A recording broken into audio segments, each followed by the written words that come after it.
자, 자, 이걸 이제 하고 나면 우리 윤 교수님은 100억대 이상의 자산가가 됩니다. 검토 중에 있는 사업인데 요게 이제 마무리가 되면 우리 윤 교수님은 시작한 지 한 5년 만에 100억대 자산가가 되시는 겁니다. 3억대로 시작해서. 이게 이제 뭔지 이제 설명할 텐데 이것도 역시 은평구에 있는 거네. 아직 네. 계약은 안 하셨고 이제 검토 중인 단계라고 네. 합니다. 설명 좀 부탁드릴게요. 네, 요거는 이제 같은 은평구에 있는데 대지가 140평 정도 됩니다. 140평이요. 근데 요 지역은 이제 상업 지역에 있어가지고선 상대적으로 이제 이 건폐율과 용적률이 좀 유리한 지역이죠. 여기 용적률이 얼마 정도까지 가능해요? 450%까지 가죠. 450%. 예. 그러면 여기는 어떤 건물이 지어지는 거죠? 일반적으로 일반 주거 지역 같은 경우에는 200%는 250%가 최고지만 여기 400%이기 때문에 좀 네. 건물 높게 지어가지고선 네. 이제 오피스텔과 또 다세대 주택, 네. 그다음에 또 상가, 어. 그래서 이제 복합 건물로 지으려고 생각하고 있습니다. 이렇게 하나의 건물에 오피스텔, 다세대 주택, 상가를 짬뽕으로 섞어서 질 수가 있군요. 네, 맞습니다. 그래요. 규모는 어떻게 돼요? 몇 층까지 짓게 되죠? 규모는 지하 2층부터 네. 지상 13층까지 오, 할 수 있고, 굉장히 높은 건물이에요. 네. 이 중에 이제 세대수, 이제 상가 빼고 세대수는 총 33세대가 33세대. 네, 네. 될 것 같습니다. 그럼 여기도 그 뭐 3룸, 2룸 이렇게 섞어서 지으시는 건가요? 네, 한 층에 3룸 하나, 네. 네, 2룸 2개 이렇게 되어 있습니다. 그래요. 자, 그러면 이게 정말 이제 큰 프로젝트인데 아까 우리가 말씀드렸듯이 위치 선정이 가장 중요한데 요거 이제 아직 계약은 안 했지만 네. 검토 단계에 있고 조만간 이제 계약을 하실 것 같은데 이 지역 설명 좀 부탁드리겠습니다. 어떤 곳인지. 네, 이 지역은 이제 은평구에서 이제 좀 핫한 응암 오거리에 있는 이제 상업지역 내에 있습니다. 응암 오거리. 예. 응암 오거리 거기 이마트가 있던 것 같은데 거기 이마트가 제가 알기로는 전국에서 매출이 가장 많이 나온 곳이라고 해요. 네, 그만큼 맞습니다. 사람이 많은 곳이죠. 지금 어떤지 모르는데 네, 알아요. 한번 가봤습니다. 네, 또 이 지역은 아주 오래된 지역이라서 상당히 그 상권이 잘 발달돼 있고, 근데 약간 그 역이 없었다가 이제 네. 6호선이 개통되면서 이제 세전역이라는 곳에서 이제 한 세전역. 5분 정도 도보로 갈 수 있는 거리가 되겠습니다. 그래요. 그러면 이제 세전역이라는 6호선 네. 도보 가는 역세권에 있고 여기에는 이제 오피스텔하고 다세주택하고 아까 이제 상가도 네. 되는데 여기는 아까 말씀하셨듯이 6호선을 타면 일자리가 많은 그 DMC 상암동으로 접근성이 좋네요. 네, 맞습니다. 마포까지도 금방 갈 수 있는 그러겠네요. 지역이겠습니다. 여기도 시장이 있나요? 근데 여기는 이제 그 전통시장이 잘 돼 있어서 네. 제가 가보면서 좀 마음에 든 게 너무 이제 먹거리 또 네. 신선한 그런 게 반찬거리가 많아가지고 너무 좀 마음에 들어서 지금 검토하고 있고, 그래요. 또 이쪽에 또 교통호재가 하나 있는데 어떤 거지요?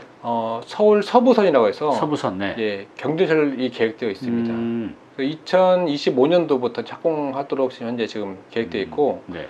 이 좀 좋은 점이 뭐냐면은 다른 경전철 같은 경우에는 사실 좀 이렇게 별로 이렇게 노선이 좋지 않거든요. 네. 근데 이 지역은 대학교만 5개를 지나가고 또 그래요. 여의도를 지나가는 노선이 계획되어 있어가지고 상당히 앞으로 전망이 좋은 지역으로 판단하고 있습니다. 맞습니다. 이 세전역 인근이 어찌 보면 이제 일자리로 통과하는 전철이 좀 불편했어요. 근데 네. 이제 이게 거기를 통과한다고 하면 이 인근에 일자리를 두고 있는 직장인들이 이쪽으로도 많이 흡수가 되겠네요. 네네. 네. 자, 그러면 이 건물이 어떻게 지어질지 우리 시청자분들을 위해서 좀 더 이미지를 좀 보여드리면서 설명 좀 부탁드리겠습니다. 건축 계획이요. 네. 건축 계획은 이제 오피스텔은 이제 3층부터 9층까지 짓도록 되어 있고, 네.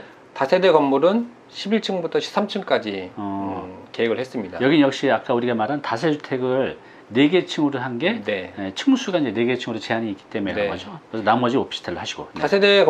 다세주택 같은 경우에는 좀 장점이 여러분들 그 발코니 확장이 있어가지고선 같은 면적이라도 크게 쓸 수 있거든요. 그렇죠. 네. 오피스텔은 그런 게 없지 않습니까? 네. 그래서 최대한 이제 다세대주택을 많이 넣고 네. 나머지는 용적률을 맞춰가지고 오피스텔로 이렇게 계획을 네. 했습니다. 그래서 방금 이제 윤 교수님께서 말씀하셨듯이 가능하면 다세대 주택으로 짓는 게 유리해요. 왜냐하면 그 발코니 면적은 이제 확장을 통해서 쓸 수 있기 때문에 용적률에 포함도 안 되고, 네네. 그래서 주차 대수에서도 좀 유리할 부분이 있어서 다세주택으로 다 지으면 좋은데 다세주택은 이제 세대수나 층수 제한이 있기 때문에 네. 나머지를 오피스텔 그리고 이제 근생으로 하게 된 거죠. 그럼 오피스텔이 이제 3층부터 9층까지 들어가셔 있네요. 네. 근데 구조는 같지만 이제 이 주택의 형태 보면 이제 오피스텔 또 그렇죠. 어떤 층은 이제 다세대 이렇게 나눠지게 되어 있습니다. 그래서 여기 보면 똑같이 지어져 있지만 전용 면적을 보면 다세대가 오피스텔보다 더 적지만 면적은 똑같아요. 그죠? 확장했기 때문에. 네, 그 차이라고 보시면 됩니다.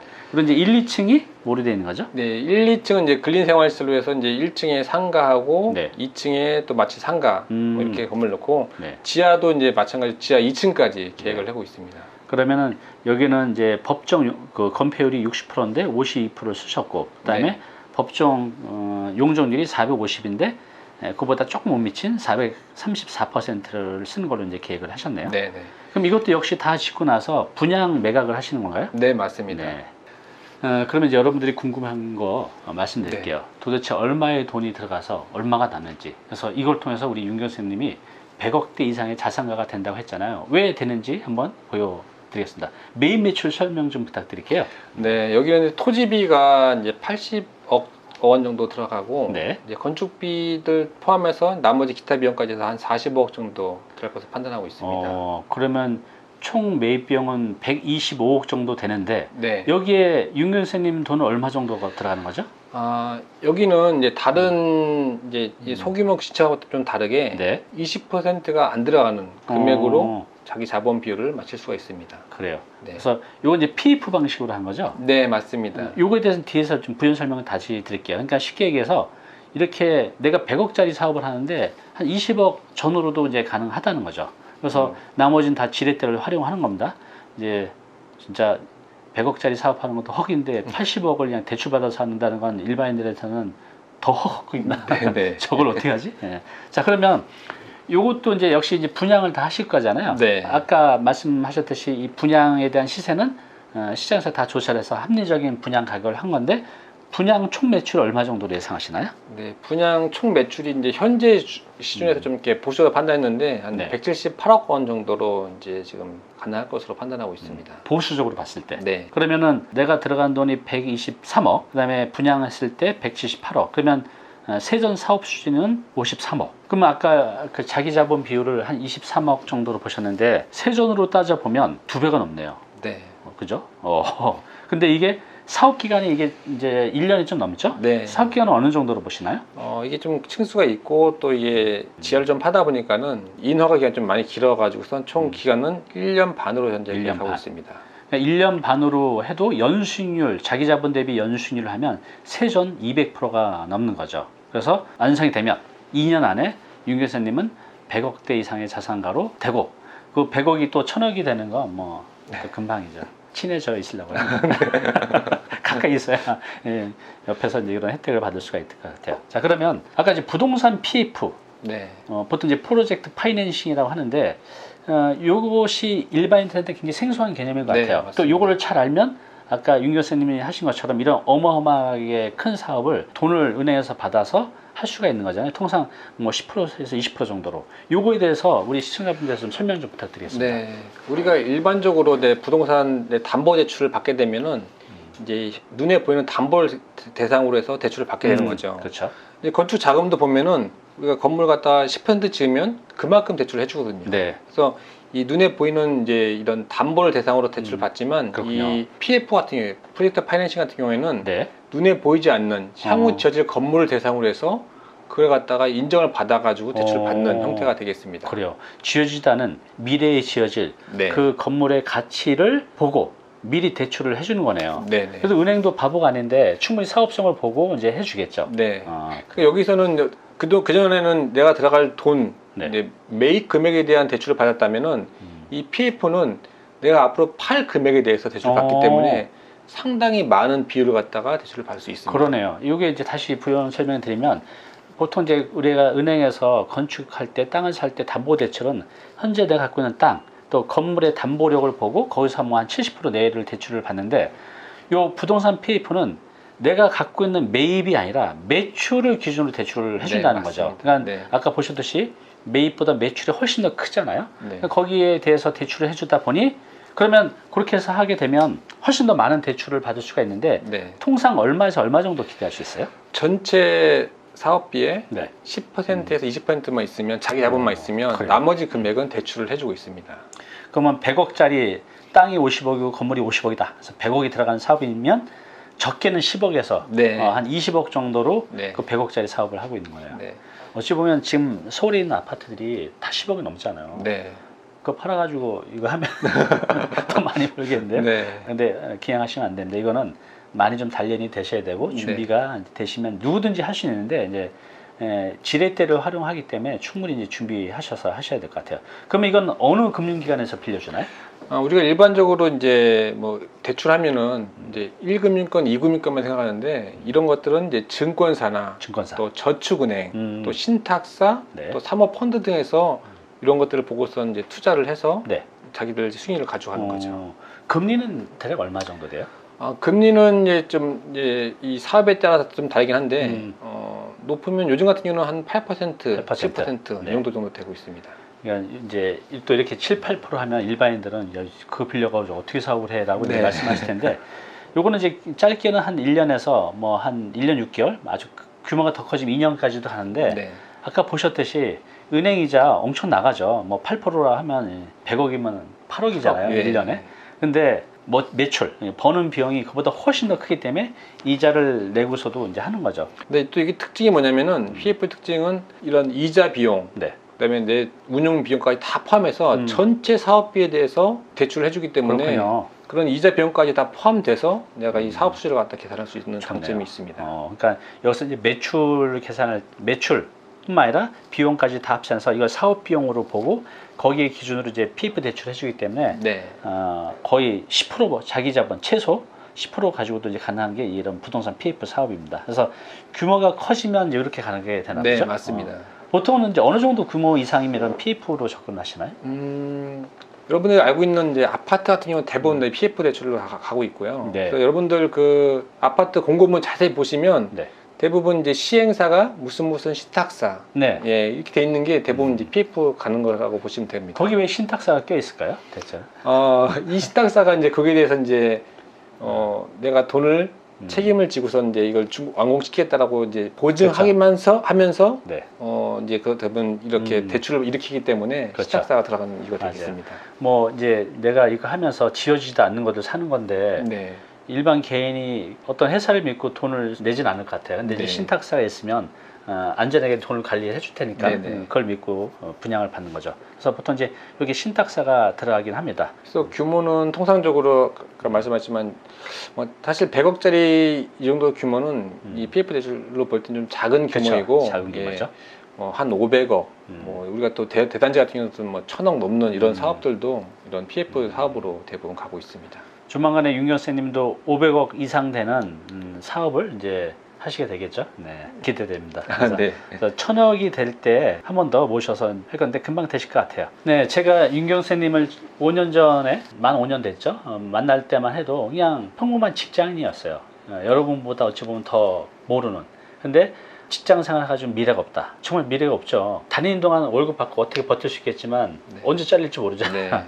그리고 정년까지 다닌다고 해도 지금 물가 기준 또 내 100세 수명을 생각해 보면 그걸로 내 노후 준비가 거의 불가능한 것 같아요. 그래서 이제 도전을 하셨고 실제로 이제 시작한 게 한 3년 좀 더 넘었죠. 실제로 한 것은 맞습니다. 준비하시고. 네. 근데 그 짧은 시간에 이렇게 어려운 상황 내에서도 지금 부동산 시장이 굉장히 어려운데 지금 하는 것들도 예전 게 아니라 최근이잖아요. 이 어려운 상황에서도 만들어내셨고 앞으로 더 쉬운 걸 만들어내실 것 같습니다. 그래서 우리 윤 교수님의 향후 계획이 궁금해요. 앞으로는 정말 하고 싶은 게 굉장히 많으실 것 같아요. 어떤 네. 것들을 하면서 살아갈 예정입니까? 저는 지금 이제 얼마 전까지 직장에 있었기 때문에 네. 직장인들이나 네. 이런 공무원들 이런 분들의 그 마음을 잘 알거든요. 그렇죠. 이런 네. 분들이 현재는 물론 그 주는 월급에 대해서 만족하고 있겠지만 네. 앞으로 향후 은퇴후를 생각한다면 상당히 좀 어렵습니다. 그래서 그렇죠. 이런 분들 도와주기 위해서 네. 상담이나 또 강의 어유. 또 그다음에 꼬마 건물을 하실 때 좀 네. 이렇게 서포트 해 주는 이런 사업 관리 네. 이런 것도 좀 해드리고 싶고 네. 또 친축 사업은 계속 할 거고요. 네. 그다음에 제가 또 해보니까는 정말 믿을 만한 이런 시공사를 만나기가 쉽지 않아가지고 맞아요. 네.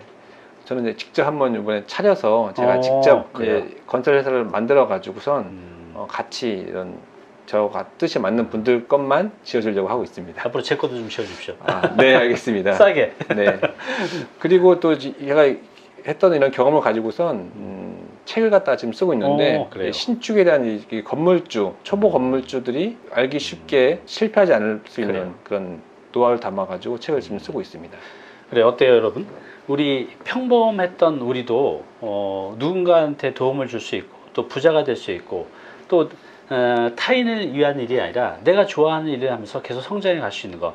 방금 말씀하셨듯이 우리 윤경선님이 아주 평범한 직장인이죠. 그런데 계획을 세운 건 한 5년 전, 그리고 실제로 이 일을 하신 지는 한 3년이 좀 넘어가고 계신데 앞으로 이런 비슷한 은퇴를 앞둔 직장인들을 위한 네. 상담, 그다음에 강의 기대가 됩니다. 네. 그리고 하고는 싶은데 여러 가지 이유로 못하는 분도 많아요. 돈도 있고 공부해서 다 하는데 선뜻도 못하는 분들이 많은데 그분들을 위한 사업관리, 그러니까 PM이라고 하거든요. 프로젝트 매니지먼트 일도 해주시고, 그다음에 본인 지금까지 이렇게 해오셨듯이 이런 시행 사업은 계속 하신다고 합니다. 그리고 이걸 하다 보니까 시공사가 굉장히 좀 불편할 때가 있는데 내가 차려버린다. 그래서 이제 차리겠다고 하십니다. 네. 종합건설사를.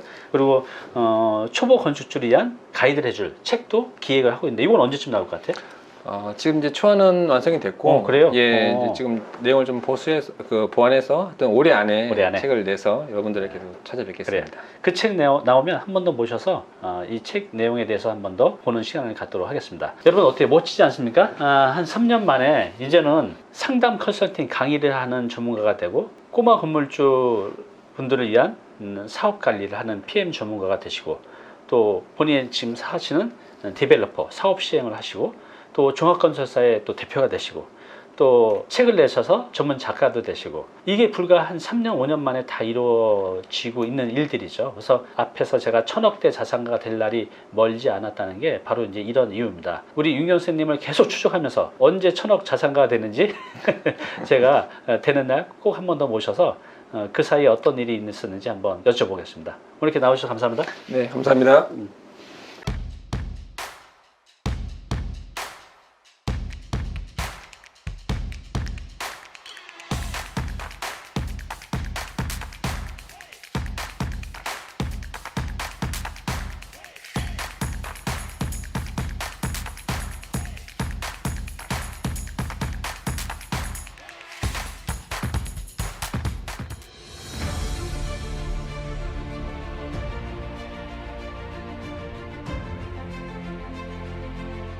네, 오늘 정보 도움이 좀 되셨나요?